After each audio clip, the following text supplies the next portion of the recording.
Partindo do acontecimento misterioso, mais real do pecado, Gênesis 3, a chamada à existência torna-se imediatamente chamada à existência em Cristo e na Igreja. É assim que o Concílio Vaticano II se expressa a esse respeito. O Pai Eterno, com o desígnio mais livre e arcano de sabedoria e bondade, criou o universo, decidiu criar os homens para compartilhar sua vida divina e com a queda de Adão não os abandonou, mas sempre os ajudou a salvar e, em consideração de Cristo Redentor, que é a imagem do Deus invisível, gerado antes de todas as criaturas, de fato, todos os eleitos, o Pai, desde a eternidade, os distinguiu na sua presciência e os predestinou para serem conformes à imagem de seu Filho, a fim de que ele seja o primogênito entre muitos irmãos. Os que creem em Cristo queriam chamá-lo para a Santa Igreja, que já prefigurada desde o início do mundo, maravilhosamente preparada na história do povo de Israel e na antiga aliança e estabelecida nos últimos tempos, foi manifestado pelo derramamento do Espírito e terá glorioso cumprimento no final dos séculos. Então, de fato, como lemos nos Santos Padres, todos os justos, a começar por Abraão, do justo Abel até os últimos eleitos, estarão reunidos com o Pai na Igreja Universal. Isso nos diz a Lumen Gentium número 2. Em rápida sucessão, temos aqui as várias etapas do chamado sobrenatural de Deus. O apelo primordial à participação na vida divina no momento da criação. Chamado à salvação ao longo da história humana, de acordo com as várias etapas da história salutis e em relação à vinda de Cristo. Chamados a serem conformes à imagem do Filho na plenitude dos tempos. Chamados à Igreja com o batismo e o dom do Espírito Santo. Chamados à glória eterna na comunhão da Trindade. Esses são alguns dos pontos que nós marcamos e que devem ser cada vez mais aprofundados.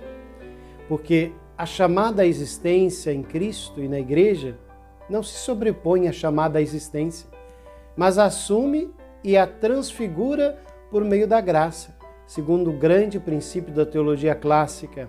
A graça não destrói a natureza, mas eleva e aperfeiçoa. Todo o nosso ser pessoal, com seus próprios componentes de razão, riqueza emocional, afetiva, vontade e necessidade de crescimento e responsabilidade, é assumido e transformado pelo dom da graça. A existência cristã é uma condição de vida divina que desfigura todo o nosso ser, libertando-nos no pecado e ajuda-nos a viver nova realidade de filhos de Deus e irmãos e irmãs em Cristo, na Igreja. O chamado à existência em Cristo e na Igreja pertence ao dinamismo da revelação divina. Deus conheceu o homem.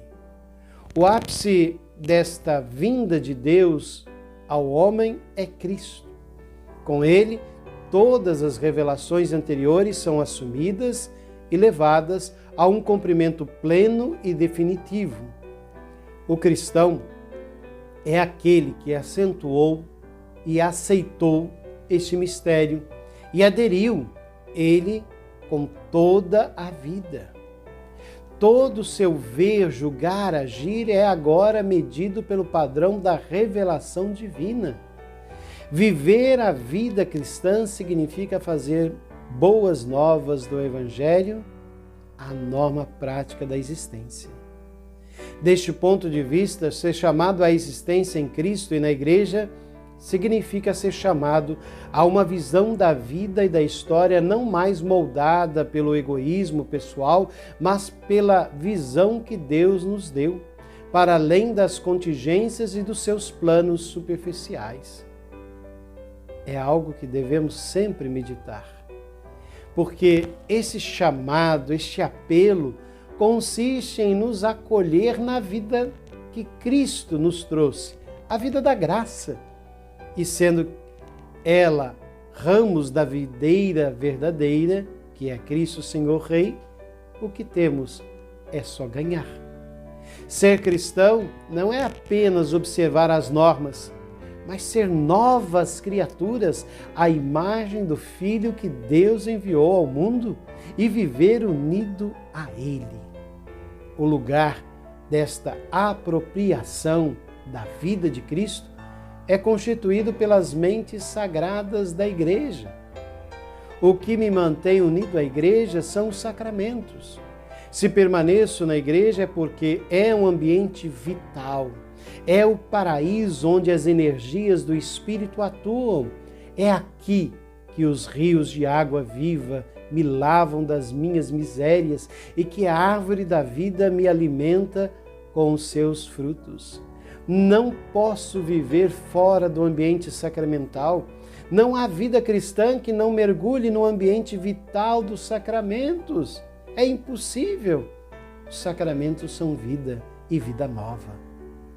Este apelo deve ser vivido não de forma individualista, mas na igreja e como comunidade de salvação.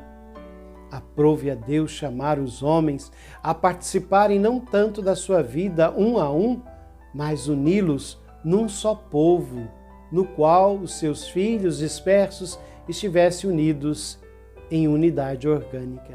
E ainda, Deus quis salvar e santificar os homens, não individualmente, sem nenhum vínculo entre eles, mas quis fazê-los deles um novo povo, o povo de Deus. Nessa perspectiva, tentaremos aprofundar os seguintes tópicos nas nossas meditações particulares. Primeiro, Cristo, o Deus conosco, João 1,14. O chamado do Senhor Jesus, Lucas 19, 1 a 10. O chamado a uma existência de graça, João 15, 1 a 8. O chamado para fazer a vontade do Pai, Mateus 7, 21 a 27. O chamado à reconciliação, Lucas 15, 11 a 32. O chamado ao seguimento de Cristo crucificado, Lucas 23, 44 a 46.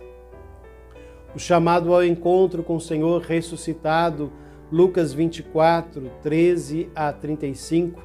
O chamado a ser igreja, nos Atos dos Apóstolos, capítulo 2, versículo 37 a 48. O chamado à festa da salvação, Lucas 14, 15 a 24. Na reflexão que teremos na próxima será sobre o chamado a fazer dom da própria existência. Tenham todos uma boa meditação e até a próxima.